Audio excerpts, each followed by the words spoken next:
you, Mr. President? It's a pleasure to have you with us. We are extremely lucky today. I want to thank all of you coming from around the world and from our campus. We're lucky to have with us President Nana Akufo-Addo, and I'm going to introduce him in just a moment. But I want to say just a quick word about why Ghana is so remarkable and important for all of the topics we're going to be discussing today and tomorrow. Ghana has pioneered for the whole world, and the lessons from Ghana have now been adopted by all of Africa because of how powerful and persuasive the results are.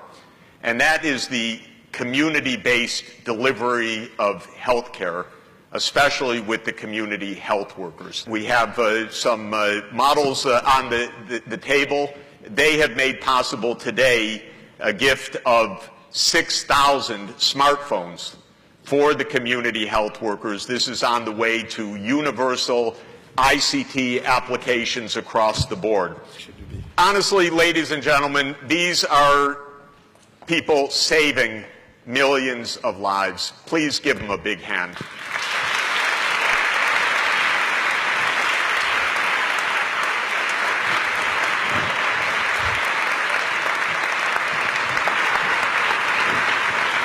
Hello.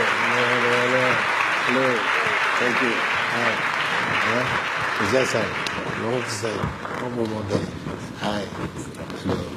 Hello. Thank you so much. Thank you. We are, Jennifer, why don't you hand over one of the 6,000 phones on the way?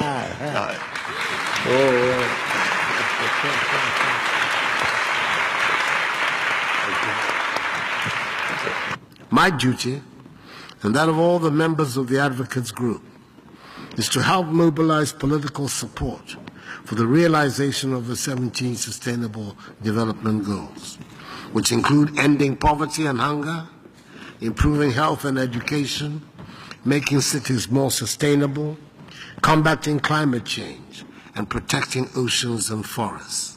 All of these are aimed at promoting global development that leaves no one behind.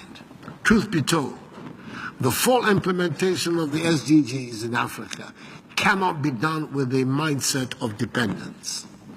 This has to change, and it begins with identifying our priorities and implementing them. Our first priority must be to change the structures of the economies on the continent, which are dependent largely on the production and export of raw materials. It is this reliance on raw materials that feeds our dependence on foreign aid and subjects us to the politics of the West. We cannot be doing the same thing over and over again and expect a different result. Africa needs to transform stagnant, jobless economies built on the export of raw materials and unrefined goods to value-added economies that provide jobs, to build strong middle-class societies and lift the masses of our people out of dire poverty.